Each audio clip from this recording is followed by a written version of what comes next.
And so, let's see. Yes, we are live.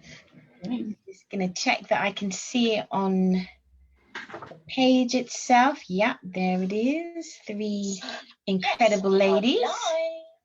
So, great afternoon, Facebook world.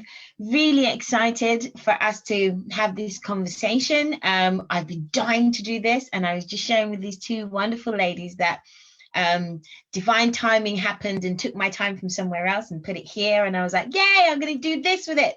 So this, for those of you who don't know, will be a series called Success Clues, and it's chats with different entrepreneurs so that you can be introduced to their world, to their magic, to the value and gifts that they and passion that they bring to the world. I know a lot of them and I really want to put, help them put their work and their passions out there.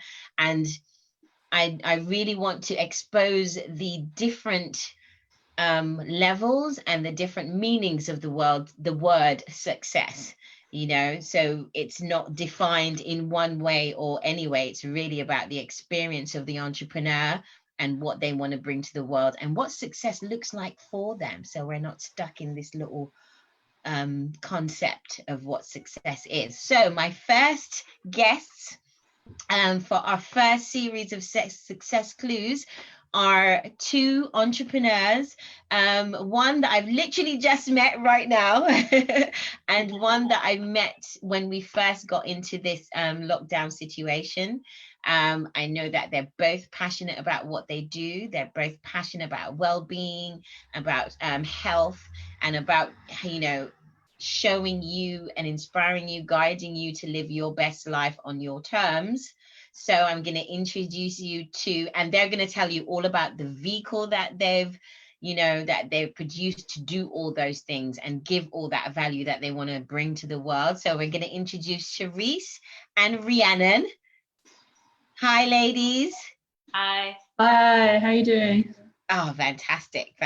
Today is a great day. So we'll just go straight into it because we've got some questions, and I just want this to be a conversation that's guided by some really good questions. And then, if you want to interject anything extra, feel free to do so. Awesome. The first thing I wanted to ask was, what's good about being an entrepreneur? That's a great question. So I'll let Sharisse chip in here as well. But for me, it's just such a joy to be able to do something that I love and bring something that I love and that is so important to me to the world. I think, I've always been naturally quite creative by nature, but I kind of saw that there's a big gap, and we'll talk about that later in terms of how people are exposed to creativity and doing more of what they love. So for me, what's so good about being an entrepreneur is just to have, it's such a privilege and a joy to be able to see something that's missing and that's important to you and to help bring that to people. Sharisse? Just build on that. I mean, again, I feel like, the excitement that I experience getting up and working on something I feel very passionate about, as you said, Yvette. It adds so much meaning to my life, and also to be able to bring value to the lives of others using, this health and well-being has always been a big deal for me since I was in my teens, but I think I was going about it in a very direct way, coaching, psychology. I feel like this is a much more fun, exciting way, and we'll talk a little bit about that, but I just feel like I can bring so much more excitement through this platform that we're building. Amazing. Okay, so speaking about that, can you give us a little bit of background? How did you get involved? How did you, become an expert in this field and what you're about to share? Can you give us some background on that? Great. Well, we both come at it from very different backgrounds, which I think is, why it's amazing that we've kind of co-founded together. So to explain a bit about me and how I got involved. So I'm a management consultant. So, been working in the city for years. And I just saw a big gap. I'm sort of, I don't know, I call myself like a multi-passionate. I love to do lots of things, you know, in my spare time. I'm a Samaritan. I've kind of learned Arabic. I dance. You know, so I love to do loads of things, but obviously our time is precious. And so it just occurred to me that, you know, the opportunity to try and pack that into evenings and weekends to learn new things and sort of was one thing. And then I looked around me and saw lots of people sort of sat eating sandwiches at their desks. I sort of, it kind of came to me as the phrase as the Pret run pandemic, where people go run to Pret, stand in the queue for 10 minutes, come back and cram. I was like, this is so sad. You know, like we need to have more opportunity to create, to find joy, you know, to find that creative, energetic burst in, you know, in a lunch break.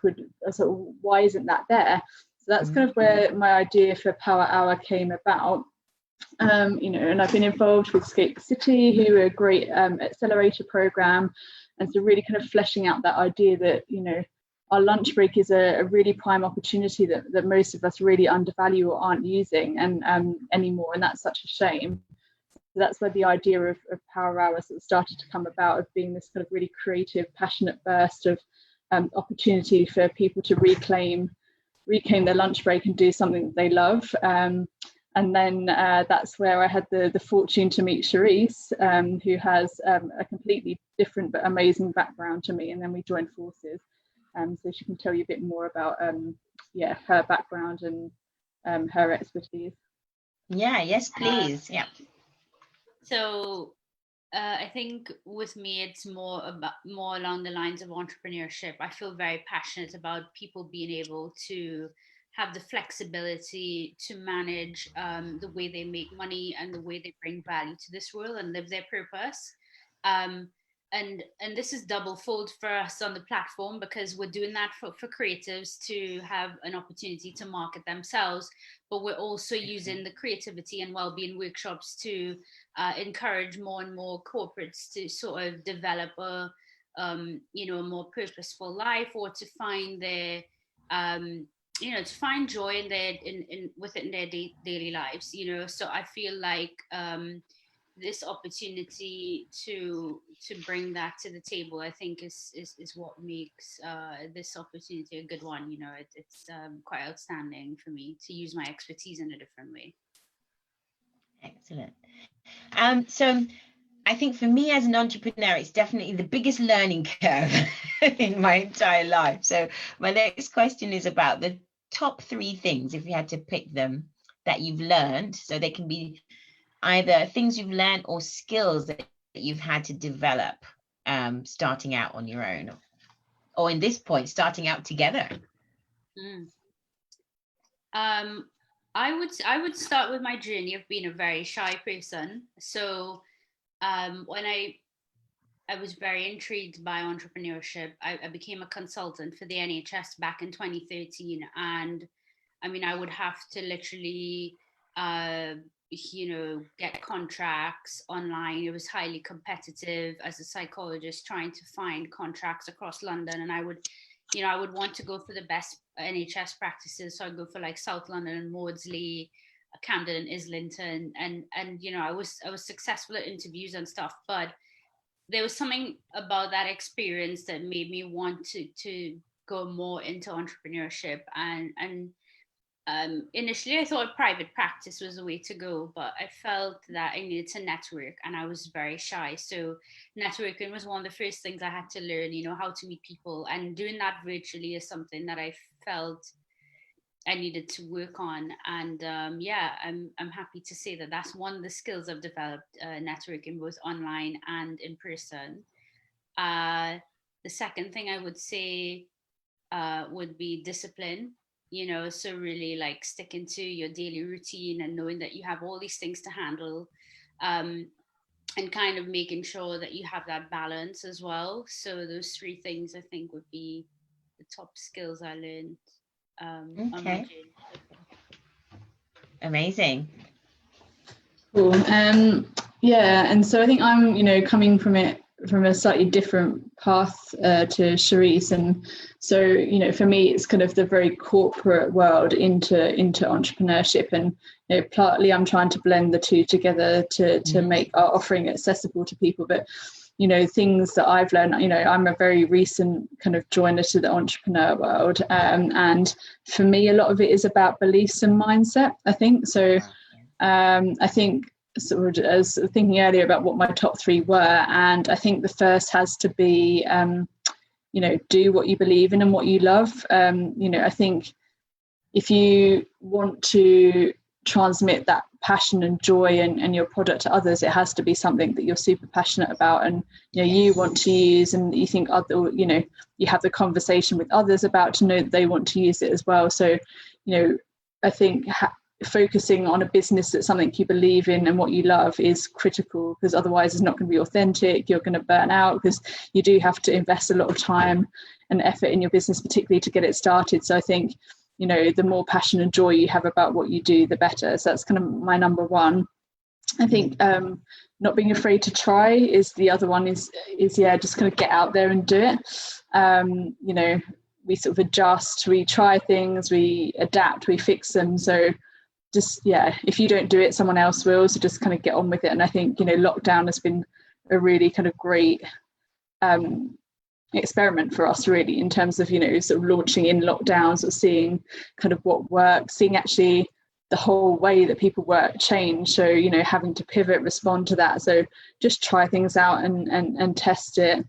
I think is sort of my second kind of key sort of belief about things that kind of I've learned. And then just get it out there and adjust, I think, is the final one. Is just sort of adapt and move, and it doesn't have to be perfect. Just get on with it and see, and you learn through your mistakes as well. So I think it's been a lot more about how you work and what you believe, I think, is sort of, for me, has been the key to success throughout this journey.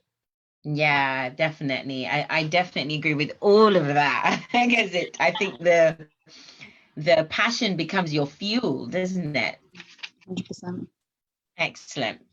So what drove you? So and especially because you're both from different careers and you came from different places, what was the drive that made you go, okay, this is definitely what I want to do, I want to share this? What was that? What drove you to start? Yeah, so I think it's a bit like I mentioned before. It's just this, I know there's lots of people who love to do things in their spare times, and I'm always kind of fascinated by what secret passions people have up their sleeves a lot of the time. And actually quite a lot of people are dark horses in terms of there's a lot about the things they love to do that you don't often know about. So having that spirit of creativity and that passion to learn and to be creative was one, married with understanding like the really high pressure of city life. I work in a top 4 consulting firm, so sort of foot on the pedal quite a lot of the time, and it's like, well, how do I bring those two things together? Looking around me, like I said, looking around sort of near St. Paul's, City of London at lunchtime, and just saying, people are in such a rush, and they're rushing to get their lunch, they're sitting eating at their desk, and they barely move from the office sometimes, from 8 in the morning to whatever time at night. And sort of said to myself, well, where does the kind of increased productivity, where does kind of passion and creativity at work all fit into that? So basically I just asked myself the question to say, well, there must be a way you can still do what you need to do, be it at work, people have got sort of friends, family commitments, you can still honor your time and your diary and kind of what's expected of you in your life, while having a window to be creative and passionate, and kind of do that in a diary friendly way. So that's sort of where the idea of this kind of concept of a power hour was born, our business, to say, actually, just one creative window, one creative power hour in the middle of your day could really help you kind of reclaim your time, make all the difference to that spark, that passion that you have in your life. So I was like, why can't we start a lunchtime revolution? Why can't it be cool again? Why can't it be more acceptable, the thing to do, and I know Stylist a while ago talked about kind of reclaiming lunch breaks, but so there has to be a way to marry people's opportunity to do something they're passionate about, explore their creativity, explore their joy and their passions, with still doing everything that we need to do. So that's where we kind of thought about Power Hour and how we take that to the people. And Sharisse can probably build a bit more about our vision for that. Yeah, I think for me, well, I found Rhiannon on LinkedIn, by the way. So my virtual networking skills were put to the test, and I was really excited because I'm a little bit obsessed about Deloitte. I was actually invited for an interview that I could not attend in 2016, and I was trying to, get back. Well, I thought management consulting was the way to go, just because I was more into the business side of things as opposed to my clinical career. But what really drives me to be an entrepreneur and to start this business and to build something like this is really helping other people find a new way of employment. I think I've dealt with a lot of workplace stress. Working in the NHS, we only had 30-minute lunch breaks. When I was training back in 2012, I was seeing up to 40 clients a week, which was just so mental while I was training to be a psychological well-being practitioner.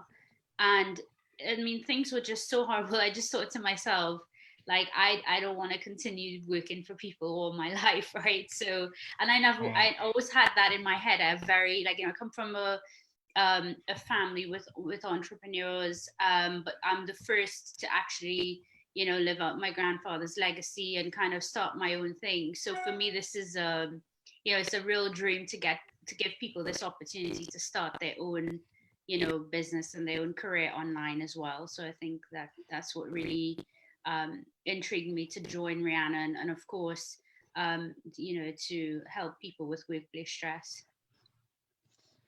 Thanks, Sharisse. And just something I want to mention, Sharisse talked about sort of number of hours people were working, but actually, something that when we kind of did some of the sums and we were really shocked about is that if you take your full lunch break every week, that's practically an extra day. If you think 5 hours, there's the whole rise of the 4-day working week. But if you to take your lunch break every day, it's that equivalent. And if you actually sort of add that up, taking your lunch break each day is the same as your annual leave allowance all over again. It's like 30 days. So you think how precious people's holiday is to them. But a lunch break, if you take your full lunch break every day, imagine what you could do with all of that time. So that's what Power Hour is here to address. That's a really powerful reframe as well. Kind of like it's not just an hour. It's like when you add it up and it compounds. That's a really powerful reframe. Wow. So in this field that you're in and that you're creating, like how long does it take to become proficient, do you think? When you say that, right, like do you mean like how long did it take us to get good at what we're doing now? Yeah, exactly. I think it was quite natural. We were so lucky. I don't know. We just met and it clicked. It happened, Rhiannon and I had a very long coffee chat. I think she was on her lunch break, so we had to be very conscious of getting her back to work. But it was a very windy day. I'm not going to forget. I took a picture outside of where was it? Near to Lloyd's Bank, and it was just really funny. And we just clicked. I don't know. We just like both found ourselves talking a lot about well-being and how we'd spend our day and like some of the activities we'd be interested in and the things that we would do in our personal lives, which was good. I guess we just trusted each other quite quickly. And we're both, I'm very comfortable within myself, and I think we just, being a co-founder is a big responsibility. Again, it's your it was her idea, of course, and trusting someone to join your business, something you feel passionate about, and it's just a real big responsibility.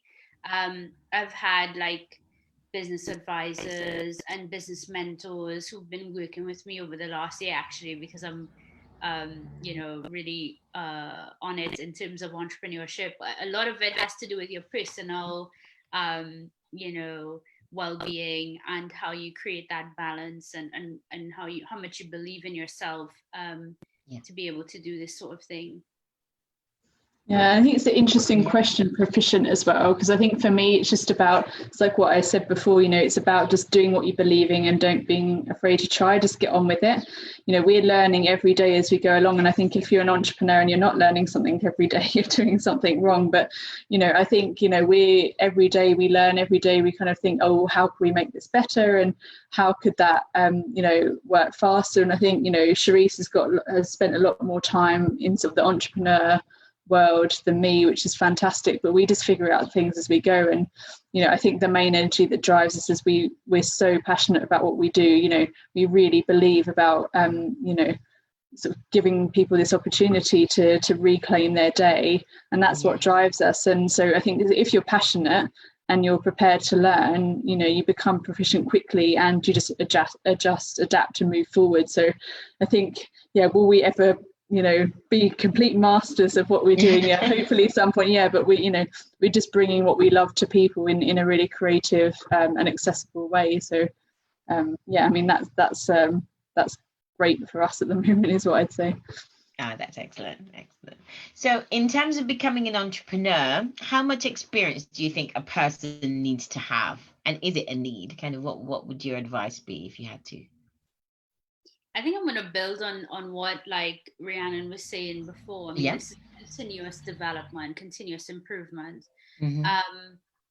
I would go back to, some people talk about the fact that they may have sold orange juice on the side of the street, but I would go back to the fact that I was so passionate about becoming a psychologist that, my mom reminded me the other day that I was like working 4 jobs and doing full-time university.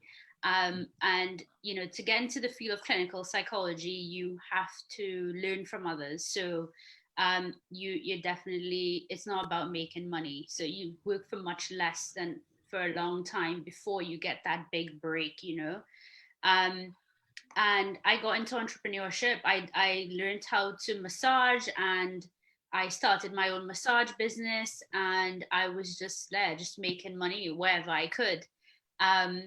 I feel like entrepreneurship is all about risk taking. I feel like this is, this feels more like a real business to me, but it starts off with that risk taking. It's a real journey that you have to start at some point. Whatever it is that is driving you. At that point, it was my, passion to become, a psychologist, which is something I believed in, to help others. Mm-hmm. I just didn't know. I thought it would have just been clinical stuff, but it's good to see that that's developing now in a different way. And I feel like it's not so much about experience, it's more about your exposure and willingness to try. Excellent. Yeah, totally. That makes perfect sense. So if you had one secret, I know there's never just one thing. There is never ever just one thing, but people are always asking about the one thing. So if you had one secret about the entrepreneurial journey, what would it be? Rhiannon, do you want to try this? Yeah, I mean, as someone who's sort of straddling the corporate and the entrepreneur world, I think it could be quite daunting for people who aren't in that world. So I think, I think it's what one secret to give is, I don't know, be courageous. I mean, I suppose that's more advice than a secret, but actually, I mean, the escape school was great as part of me, unpicking how do you go about entrepreneurship? Actually, what does an MVP mean? What does it mean just to get started? And actually, what do you need to do that? And I think it's quite a mysterious world for people looking from the outside. But actually, probably, one secret to give is speak to an entrepreneur if you have any thoughts about it, because it's really they always sort of tell us about sort of smoke and mirrors and wow, that looks so flashy and, what they're running behind the scenes. But actually, they told us the story about how Airbnb got started, and it was actually just a mattress in their living room. So, and you look at the size of Airbnb now. So I think the secret is, it's not as difficult or as shiny maybe as it looks. So, don't let that put you off getting started, and just grab someone, no matter what their business is, and just ask them, because, they can help demystify it for you. And hopefully, any kind of reservations you have about getting started, they can just encourage you to to try, because what's the worst that's going to happen? Yeah, exactly. And time goes by anyway. Yeah. I think my secret would be going after something that you really feel very passionate about. So my first startup, I did in Trinidad back in 2017. I felt really passionate about the barriers that were created between corporates, investors, and startups, entrepreneurs. And I felt like they could help each other, but there wasn't any opportunity for them to meet. And when they did meet, there was just huge inability to communicate. You have quite a lot of people feeling, some might feel a bit like they're in a better place than others, and there's just this shyness and all of this stuff going on. So I created events where people could come in and meet each other. And with Power Hour, I feel like, again, my secret here is it is something I feel very passionate about. I feel like people should have an opportunity, creatives should have an opportunity to start their own business online. We're all moving, transition into the online world. And again, corporates need an opportunity to bring some fun into their lives. And it's going to be fun for everybody. It's fun for us. So we think that everybody involved is just going to have a much better day. That is great. Yeah, I feel like those kind of themes of fun, passion, love, I don't understand, but it's underestimated, the power of it. Like if you go out and you have a great time and then you get back and sit at your desk, you're going to sit at your desk with a very different energy. A massive smile on your face, we hope. Right? Yeah, exactly. So that's amazing. What's my next question? Excuse me. What are some of the common problems that you think people experience as entrepreneurs? I think I touched on it a little bit. I think access to, sometimes meeting the right people, maybe funding, not being sure how to structure a business plan, that sort of stuff. Sometimes you only get access to that, you feel like if you have the money to do those things. But I feel like entrepreneurship like this is all about placing yourself in those spaces where you can meet people like that. And I feel more and more that networking has really, really changed my life. I've become so much more of an open person in terms of, challenging the initial thoughts I would have about doing what I want to do and living my life with that sort of flexibility and high quality and that sort of thing. We all have a vision of where we see ourselves in the next 20, 30 years. But I think more and more I want to look at how I live my life each day, and I definitely want to always do something fun. I laugh all the time. Not all the time, I'm serious as well, but I feel like bringing that sort of energy to a business is it's like one of the things that I feel like maybe a lot of entrepreneurs feel forced into, working long hours, not taking breaks, which is why, the mental health issues among entrepreneurs is quite high. They're a very risky group of people, and the research shows that they're up to 40% more likely to suffer with mental illness. Even though they have the flexibility, they don't know when to stop. They don't take breaks, and they work in isolation. So I think those are some of the common problems that entrepreneurs would face as well. I mean, the definitely the mindset and knowing when to stop. Yeah.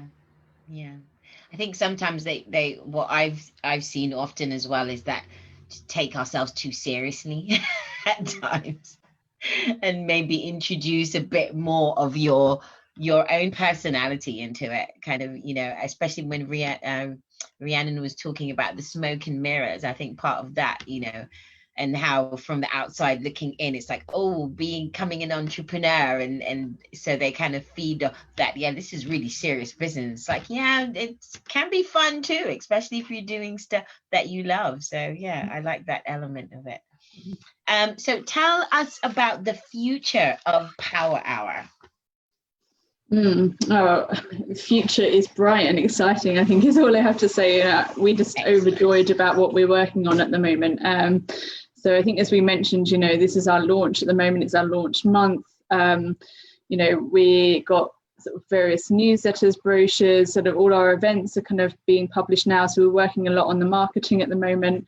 We've got an amazing panel of creative collaborators that we're working with, from art therapists to writing coaches to fine artists. So we've got an absolutely incredible team, a florist that we're working with as well. So we've got, if I say so myself, an amazing panel of events and people that we're working with. We're just so excited to share. So that's kind of sort of the immediate kind of what's happening. But like I said, our vision is to create a lunchtime revolution. We want people to reclaim those days of annual leave equivalent that they could be spending like with their lunch breaks if they take it, because some research we saw was the average lunch break tends to be about 20 minutes at the moment, which is literally you go to Pret and come back, or at the moment go to your toaster and come back. So we have big plans about how many people we want to really create this opportunity for,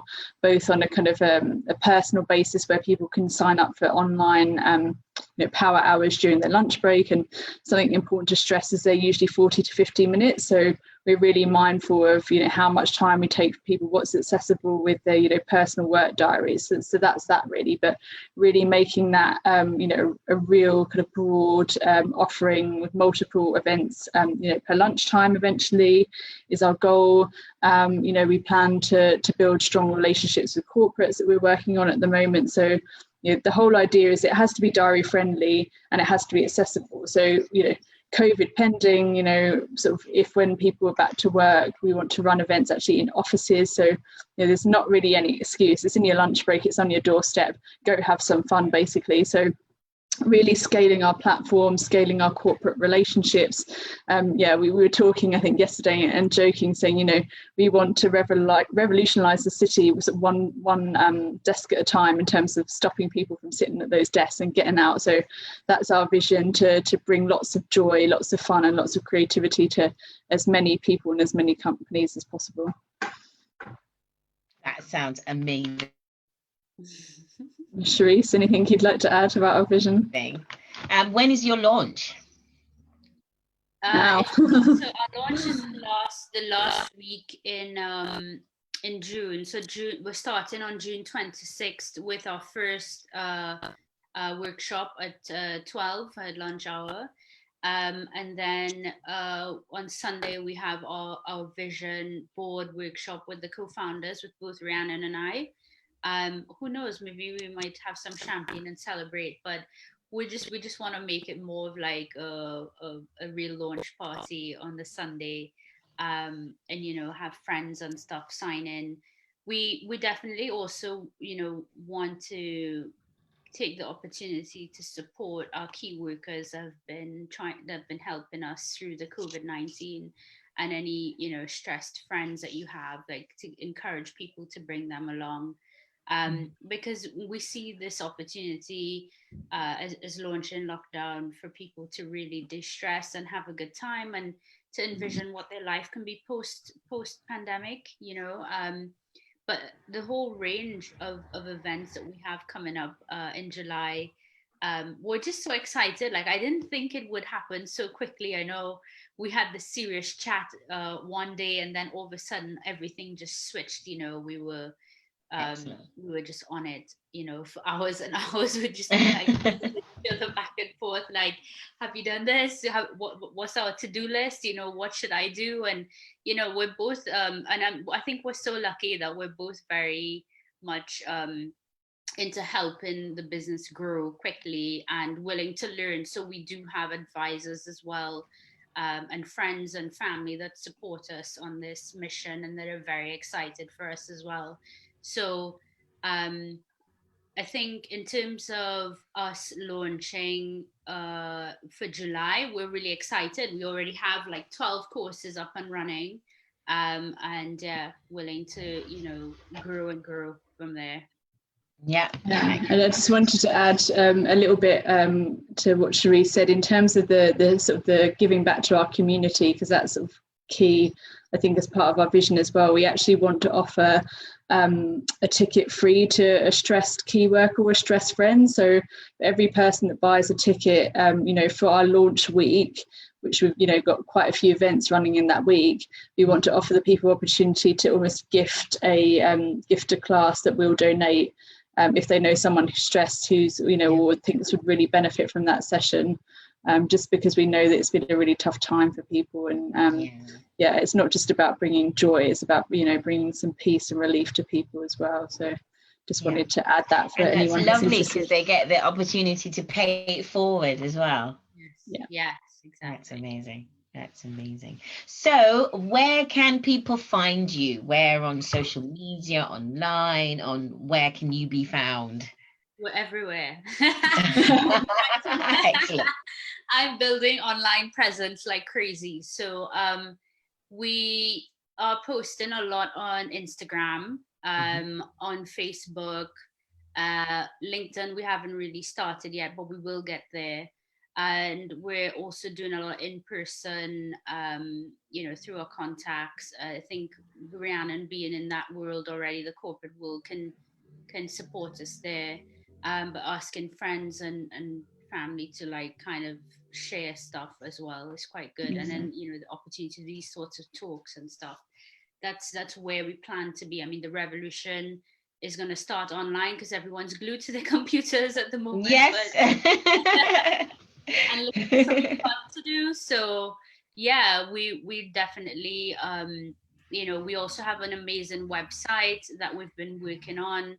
We're going to be building our email list as well. So we want to share, those updates with people. We want them to meet the tutors before they invest in the sessions. Wonderful. In case they have any questions, they can always reach out to us. And then every Monday at midday, Rhiannon and I will host a creative check-in. So we'll give you the list of courses we have lined up for the week. I will also do some mindfulness or something creative with you as a power hour special. Yeah. And so just to give you exactly where you can find us, so our website is www.thepowerhour.co.uk. You can find all about our mission, all about us, and where to book on that. We are on Instagram at powerhour_UK. So you can see behind the scenes updates, our courses, features with our amazing collaborators. So lots happening there. And then on Facebook at Power Hour UK as well. Excellent. And what I will do is once this is live, I will make sure that I add all those links to it as well, so everyone gets links to your website and all the great stuff, and they know exactly where to find you. Brilliant. And if they want to contact us, we're giving we have a mobile number as well. You can WhatsApp us. And also our email. So it's rebel@thepowerhour.co.uk. I'm writing it down. I'm scribbling. Fantastic. I don't know if people take numbers anymore. I know. But yeah, they can email if they like, or WhatsApp us. Everything's on the website.